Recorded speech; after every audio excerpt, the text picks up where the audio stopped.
아멘. 오늘 우리에게 주시는 하나님의 말씀을 보도록 하겠습니다. 오늘 우리에게 주시는 하나님의 말씀은 시편 119편 49절로 64절의 말씀입니다. 시편 119편 49절에서부터 64절의 말씀. 제가 가지고 있는 성경책은 구약성경 891페이지가 되겠습니다.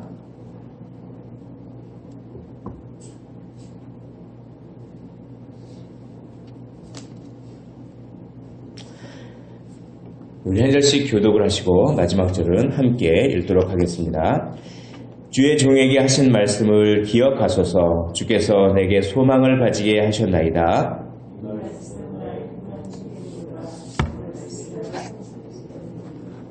교만한 자들이 나를 심히 조롱하여도 나는 주의 법을 떠나지 아니하였나이다.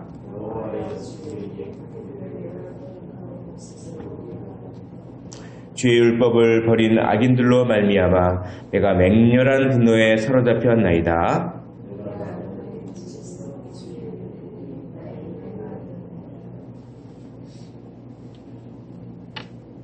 여호와여, 내가 밤에 주의 이름을 기억하고 주의 법을 지켰나이다.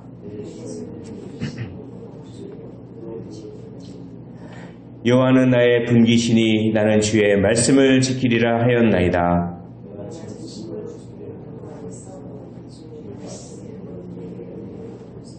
내가 내 행위를 생각하고 주의 증거들을 향하여 내 발길을 돌이켜 싸우며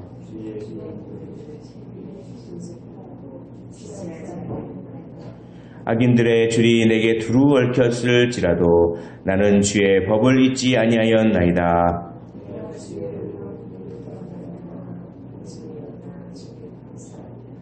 나는 주를 경외하는 모든 자들과 주의 법도들을 지키는 자들의 친구라. 여호와여, 주의 인자하심이 땅에 충만하여 싸우니 주의 율례들로 나를 가르치소서. 아멘. 예, 오늘 시편 119편의 말씀을 계속해서 보고 있습니다. 이 시편 119편은 한마디로 말씀드리면 말씀의 능력입니다.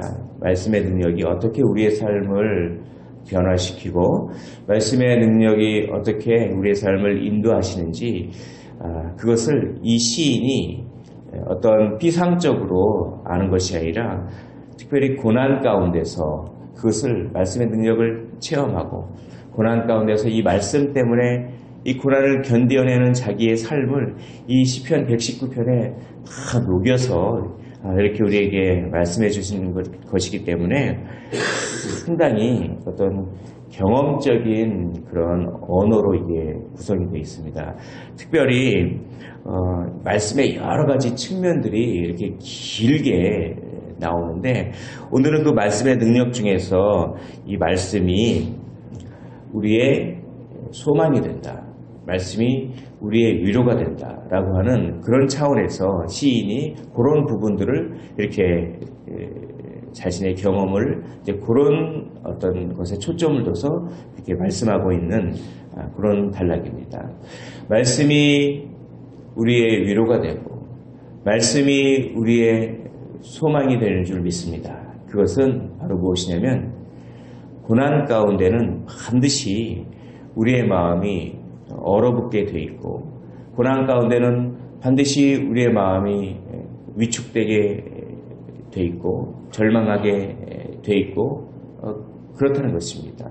그런데 말씀이 딱 들어가면 우리의 마음이 변화된다는 것입니다. 우리의 마음이 변하여서 절망이 소망으로 낙담이 위로와 용기로 이렇게 변한다. 그런 신기한 말씀의 능력을 체험한 것입니다. 우리가 이론적으로는 말씀이면 이 말씀을 붙잡으면 위로를 받고 소망을 받고 라고 하는 것을 이론적으로는 알 수 있지만 삶에서 그것을 살아내기란 여간 힘든 것이 아닙니다. 그런데 이 시인은 그것을 삶에서 살아나고 그것을 어떻게든 표현하고 싶었습니다. 그래서 그것을 표현하는 것인데 오늘 이 말씀의 이 능력을 그 시인이 표현하는 것 가운데 어떻게 해서 이 말씀이 우리의 마음을 변화시키는가라고 하는 이 원리들이 여기에 나와 있습니다. 그래서 그 원리들을 오늘 제가 말씀드리고 은혜를 나누고자 합니다. 그 원리들을 이렇게 잘 실천하셔서 이제 감정에 사로잡히는 것이 아니라 하나님의 말씀에 사로잡히는 인생을 살기를 주님의 이름으로 축원을 드립니다. 그 원리들을 한마디로 요약하면 기억입니다. 기억하소서. 기억하게 해 주시옵소서. 이것이 오늘 말씀의 초점입니다. 오늘 49절의 말씀을 보겠습니다. 49절의 말씀에 주의 종에게 하신 말씀을 기억하소서. 주께서 내게 소망을 가지게 하셨나이다. 이 말씀은 뭐냐면 주의 종에게 하신 말씀은 일종의 약속입니다. 언약입니다. 주의 종에게 하나님께서는 약속하시지 않으셨습니까? 주의 종에게 하나님께서는 언약을 맺으시지 않으셨습니까? 라고 이렇게 얘기하는 것입니다. 그러니까 고난을 받을 때 시인이 이렇게 얘기하는 것입니다. 고난을 받을 때 그냥 먼저 불평을 먼저 하는 것이 아니라 고난을 받을 때 먼저 하나님 저하고 약속한 게 있지 않습니까? 그걸 기억해 주십시오. 저하고 약속한 게 있음을 하나님께서 기억해 주시면 이 고난 가운데서 하나님이 저를 풀어주실 줄 믿습니다. 라고 먼저 하나님이 저에게 약속하신 것을 기억하소서 라고 이렇게 먼저 그렇게 기도하는 것입니다.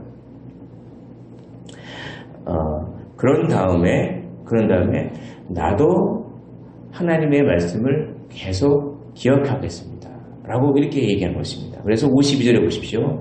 52절에 여호와여 주의 옛 규례들을, 그러니까 주님께서 예전부터 나에게 말씀하신 이 말씀들을 내가 기억하고 라고 합니다. 주님께서 저에게 하신 그 말씀을, 그 약속을 기억하여 주시옵소서. 저도 주의 그 말씀을 기억하겠습니다. 라고 합니다. 기억하겠습니다. 또 55절에 보십시오. 55절에 여호와여 내가 밤에 주의 이름을 어떻게 합니까? 주의 이름을 기억하고 라고 합니다. 주의 이름을 기억하신다는 것은 주님의 성품을 기억하는 것입니다. 주님의 성품은 무슨 성품입니까? 주님은 약속에 신실하신 분입니다. 하나님은 한번 약속을 맺으면 그 약속을 반드시 지키시는 그 분임을 제가 압니다. 제가 그것을 기억하겠습니다. 주님께서 저에게 약속하신 그 약속을 기억해 주십시오. 저는 주의 말씀을 기억하겠습니다. 주의 신실한 성품을 기억하겠습니다. 기억하면 어떻게 됩니까? 어느 순간 나의 마음이 바뀌어 있습니다. 기억하면 나의 감정이 바뀌어 있습니다. 이것이 말씀이 우리에게 주는 원리입니다. 이 원리가 너무나도 소중한 것이죠. 그래서 기억했더니 스스로 위로하였나이다. 힘이 생긴 겁니다. 그래서 52절 보십시오. 52절 보면 여호와여 주의 옛 규례를 내가 기억하고, 그렇게 기억했더니 이상하게 능력이 생겨서 스스로 위로하였나이다. 내 스스로 힘이 생겨서 스스로가 위로가 되는 겁니다. 그렇지, 힘을 내야지, 용기를 내야지, 이렇게 바뀌는 것입니다. 또 55절에 보십시오. 55절에 여호와여 내가 밤에 주의 이름을 기억했더니 주의 법을 지켰나이다. 하나님의 말씀을 지킬 만한 그런 용기가 생기는 것입니다. 주의 말씀을 기억하면 나의 감정이 바뀝니다. 그러니까 나의 의지가 바뀝니다. 그러니까 여기서 큰 원리를 우리가 알 수 있습니다. 내 스스로 내가 하고야 말겠어 라고 자기 일종의 자기 최면을 걸면, 자기 확신을 걸면 그건 한계가 있습니다.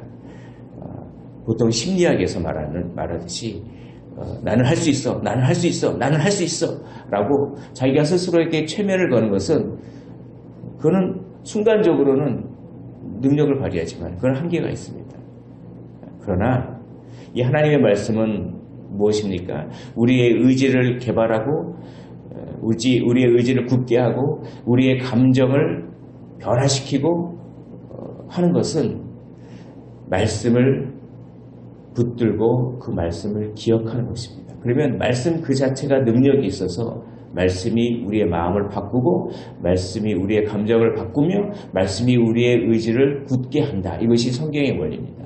그러니까 내 스스로 그냥 의지를 굳세게 한다고 내가 결단하겠어. 내가 내 힘으로 뭔가를 하겠어. 그거는 한계가 있습니다. 그러나 단지 말씀을 기억하십시오. 말씀을 기억하고 말씀을 붙잡고 하나님의 성품을 의지하고 하나님의 신실함을 기억하면 그 말씀이 어느 순간 나의 마음을 바꾼다라고 하는 것을 이 시인이 경험적으로 알았습니다. 그래서 그것을 노래하는 것입니다. 그래서 그냥 막 위축을 시키는 거예요. 교만한 자들이 와가지고 막 비방하고 막 그러면 사람들이 위축되지 않습니까? 교만한 자들이 막 와서 막 그러면 위축되는데 그때 말씀을 기억했더니 오히려 용기가 생기는 것입니다. 왜 이런 사람들이 있습니다. 두려움을 전염시키는 사람이 있고 오염시키는 사람이 있고 낙담을 전염시키는 사람이 있고 오염을 시키는 사람이 있습니다. 그러니까 그냥 그 사람하고 얘기만 하면은 두려움이 전염되어 오고 그 사람하고 얘기만 하고 오면은 뭔가 근심 걱정이 생기고 왜냐하면 그 사람이 한숨 쉬고 막 그러면 자기도 모르게 이 말에는 내가 누군가가 말을 한다고 하는 것은 생각이 전달되고 영이 전달되는 그런 것입니다. 그런데 그 사람이 어떤 사람은 얘기만 하면 그냥 그 사람과 얘기만 하면 뭔가 그냥 힘이 빠져 있고 그건 뭡니까? 그런 영을 전달하는 사람이 있어요. 그럴 때 거기에 좌우될 필요가 없습니다. 사람의 말에 좌우될 필요가 없습니다. 오로지 하나님의 말씀에만 좌우되어야 됩니다. 그때 하나님의 말씀을 단지 기억하십시오. 그러면 용기가 생기는 것입니다. 오늘 시인이 그런 원리를 말씀하십니다. 51절에 보시면 교만한 자들이 나를 심히 조롱하였어도 나는 주의 법을 떠나지 아니하였나이다. 여호와여 주의 옛 규례를 내가 기억하고 스스로 위로하였나이다. 주의 율법을 버린 악인들로 말미암아 내가 맹렬한 분노에 사로잡혔나이다. 이게 뭐냐면 교만한 자들이 나를 막 비방하면 비방을 들으면 위축이 됩니다.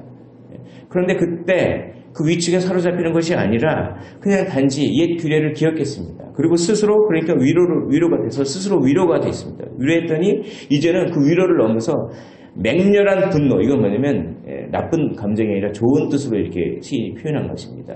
이제 맹렬하게 용기가 생겼다는 것입니다. 비방하는 사람들의 말 때문에 삶이 막 위축되고 낙담하고 막 그럴 찰나에 말씀을 기억했더니 위로가 될 뿐만 아니라 오히려 맹렬한 용기가 생겼다. 그래 한번 해보자. 내 인생을 다시 한번 살아보자. 이런 용기가 생길 정도로 하나님의 말씀에 능력이 있었다라고 시인은 놀라운 고백을 합니다. 그러니까 이제 이 하나님의 말씀을 막 들을 때 내 마음이 바뀌는 그런 것이죠. 주의 율례들이 내 노래가 되었다. 오늘 주 안에 있는 나에게 찬양을 부르지 않았습니까? 두려움이 변하여, 그렇죠? 또한 내 슬픔이 변하여 내 노래가 되었다. 한숨이 변하여 내 기쁨이 되었다. 이 주 안에 있으면 그렇게 된다는 것입니다. 말씀 안에 있으면 그렇게 된다는 것입니다. 그래서 시인은 이 말씀을 기억하는 방법을 여러 가지로 얘기합니다. 찬양입니다. 54절에 내가 나그네 된 집에서 주의 율례들이 나의 노래가 되었나이다.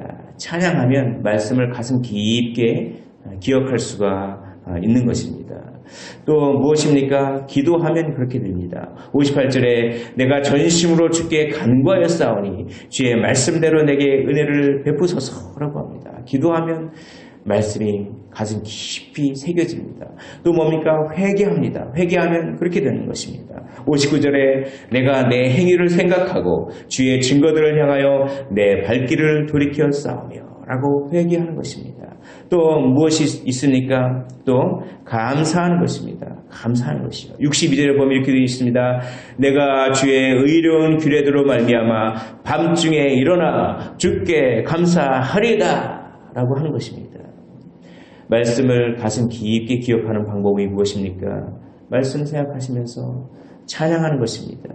그리고 말씀을 나에게 적용시켜서 회개하는 것입니다. 그리고 그 말씀을 붙잡고 기도하는 것입니다. 그리고 그 말씀을 붙잡고 감사하는 것입니다. 그러면 그 말씀이 어느 순간 나에게 착 새겨져서 기억되어서 나의 감정과 의지가 바뀌어버리는 놀라운 일을 이 시인이 경험했는데, 그러한 거룩한 경험을 늘 하시는 모든 성도 여러분 되시기를 주님의 이름으로 축원합니다. 여기서 가장 어떻게 보면 가장 중요한 것이 있습니다. 그것을 신속히 하라는 것입니다.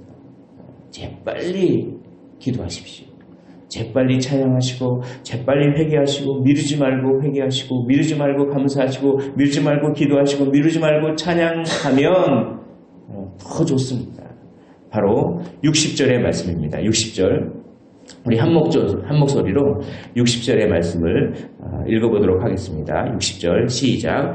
주의 계명을 지키기에 신속히 하고 지체하지 아니하였나이다. 이것이 굉장히 중요합니다. 마귀는 다음에라고 미루게 합니다. 다음에 감사하고 다음에 회개하고 다음에 찬양하고 다음에 기도하고, 그러면 말씀이 기억될 그런 기회를 놓쳐버립니다. 그러나 이 시인은 이렇게 비방하는 사람들의 그 비방과 낙담과 그런 말들로 막 하는 그런 고난과 이런 것들을 듣고 어떻게 합니까? 듣고 위축될 그 찰나에 지체하지 말고 기도하고 지체하지 말고 찬양하며 지체하지 말고 회개하며 지체하지 말고 감사했더니 그렇게 오히려 맹렬한 용기를 얻었다라는 그런 원리를 그렇게 우리에게 줍니다. 뿐만 아니라 하나님께서는 또한 복을 주십니다. 그렇게 지체하지 않고 말씀을 기억하면 또한 복을 주는데 친구를 붙여주신 것입니다. 친구를 붙여주세요. 그래서 63절에 이렇게 되어 있습니다.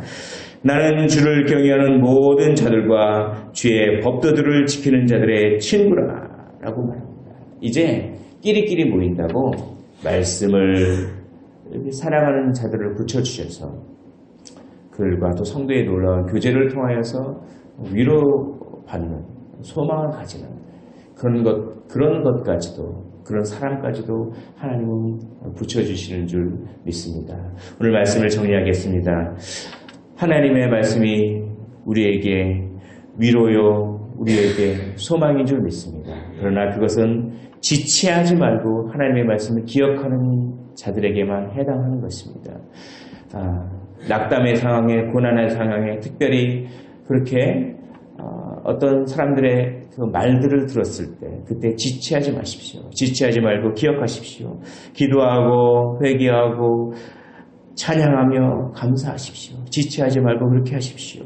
그러면 하나님께서 위로와 소망을 주실 것이며 그리고 친구를 붙여줄 것입니다. 오늘 우리의 삶이 다른 사람들에게 그러한 낙담을 오염시키는 그런 삶이 아니라 다른 사람들에게 이런 하나님의 놀라운 위로와 소망을 전파하시는 복의 통로가 되시기를 주님의 이름으로 축원을 드립니다. 기도하겠습니다. 하나님 아버지, 오늘 시편 119편 49절로 64절의 말씀을 통하여서 교훈해 주신 것을 감사를 드립니다. 주여 하나님 아버지, 내 소유는 이것이니 곧 주의 법도를 지키는 것이나이다. 하나님 아버지, 우리가 늘 주님의 말씀을 기억하고 기억하되 신속히 기억하게 하여 주시옵소서. 늘 기도하고 늘 회개하며 늘 찬양하고 늘 감사하게 하여 주시옵소서. 그러므로 말미암아 우리의 그런 모습을 통하여 위로와 소망이 전파될 수 있는 복의 통로로 저희를 사용하여 주시옵소서. 이를 이루시는 우리 주님께 감사와 찬송과 존귀와 영광을 올려드리며 우리 구주 예수 그리스도 이름으로 기도하옵나이다. 아멘.